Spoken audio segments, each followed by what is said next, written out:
Good morning, church.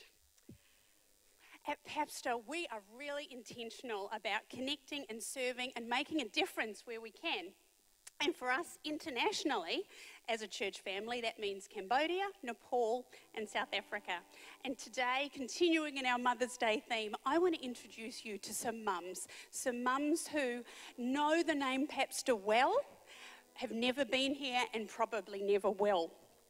First of all, we're going to go to Cambodia, where as a church we partner with ADRA New Zealand. This mum has got 2 teenage kids at home. She's got 2 grandchildren that she looks after, and she has 2 grown-up children who work in Thailand because they can't get work in Cambodia. Every day during the rice season, she heads out to the field and works in the field. And right now, they're planting rice. The rainy season is just starting. It is really hard work, and it takes a lot of work to get a little bit of rice, as Stephen there in the background could tell you. But a Papsda family agreed to make a difference. And they said, for this mum, we want to fund the building of a pond in that field just behind her where the land is too wet to grow regular vegetables, it's too dry to grow rice, but the family own it. So a digger came in, and that digger dug this 3-metre deep hole. It's 20 metres by 15 metres, so it's quite a big hole in the ground. The fill from that land was put up beside the hole. That has now raised the level of that land to make it dry enough and useful enough to grow vegetables all year round. And very soon, as the rainy season starts, that pond will fill up, and it will look a lot like this one that you're about to see. It's quite incredible, but the floodwater will bring in those water lilies and it will bring in fish. This family will then have a water supply for their animals, they will have water for irrigation all year round, and they'll be able to go fishing. And the really cool thing is they will get to share it with their neighbours as well. Now this lady is a pretty good fisherman, and she actually caught that fish with her bare hands while I watched. So this mum and her entire family are incredibly grateful for the way that a Papsda family has given them a hand up. They've been empowered to help themselves. They weren't given a fish. We've helped them to get a pond so that they and all their neighbours can go fishing.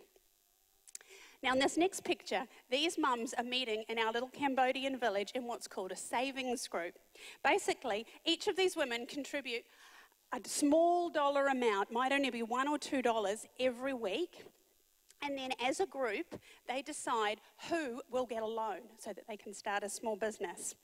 These loans are only somewhere between $20 and $100. They're not massive amounts, but they make a massive difference to these women. And then each month they meet again, and the people who've got a loan have to pay back in small amounts plus 2% interest. And they hold each other accountable to that. Now, a Papsda family said, we will contribute the $500 startup capital so that they've actually got something to start with. And there is awesome things happening in the village. And this little shop that you can see here, this mum has started a shop with a little loan that she got and has now paid back, and that has made their family financially independent. This little clothing business that you will see is only possible because a mum here from Papsda said, I want to help this mum in Cambodia to create her own little business. This mum started her own little sewing business. We need the next slide. And she started her own little sewing business. She came to our 5 months training. Now she can provide for her own family in ways that she never thought was possible. And all because someone here from Papsda said, I want to make a difference. And I can assure you we really are Papsda making a difference in our little Cambodian village. Now, on to Nepal. I know that many of you make regular contributions to the work that is happening to stop human trafficking in Nepal. And I'm incredibly pleased to be able to tell you, I got a report yesterday that in the first 3 months of this year, we had 511 women who were stopped before they got to a brothel. And there was also 26 women who were rescued from brothels. Now, Sahana, I want to tell you her story. She is 17. She was the only living relative she had is her grandma, and her grandma said to her, "I'm too old. I cannot afford to feed you, to house you, and to keep you at school. You're going to have to go and be independent." So Sahana left their little village. She went into the city, and there she found work working in a hotel. The hotel owner realised that she was vulnerable, that she was on her own, and he forced her into prostitution. After several months, a guest in an adjoining room heard things that didn't sound right. He reported it to the police. 3 Angels Network got involved, and Sahana was taken, and she is now in the care of Safe Haven, where she's being rehabilitated and where she is learning life skills that will help her to be financially independent for the rest of her life. The risks are very, very real for every girl in Nepal. And this is what the Safe Haven team said to us just yesterday in an email. "Thank you, Papsda, for providing on-the-ground people. We pay the salaries, the contributions that people here make, pay the salaries. Thank you for providing on-the-ground people who are able to help the women, to give them a future safe from trafficking." We really are making a difference for these women in Nepal. And now on to South Africa. Here at Papsda, we have got a team of 28 volunteers who are heading to South Africa to make a difference in just 8 weeks' time. And this is the mum that I want you to meet. Her name is Martha Mwala. Martha and her husband in 2006 started the Komalela Community Centre. Her husband has since died, but Mama Martha, as she is known, now leads a team that within a region of 1 hour's drive feeds over 800 children their one daily meal. These kids live in their own little huts. This team work really hard to not only give these kids one meal a day, but to do mentor and to provide them with basic life skills and to help them break the cycle of AIDS. This is not an easy process. There are so many complex issues and ingrained beliefs, but they're doing an awesome job.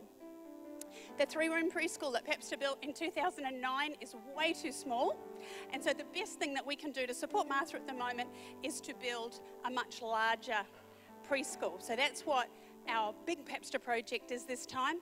But apart from doing that, we'll be working with training the preschool teachers, with training for the carers, and running a kids club for kids there just to give them some fun and to reinforce the values that they're being taught by the team every day there.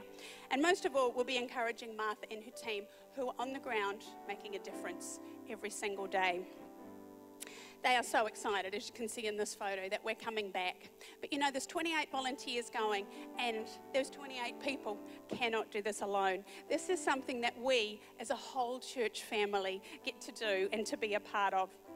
We all get to make a difference, whether it is praying, whether it's volunteering, whether it's cooking food, whether it's supporting in financial or in other ways.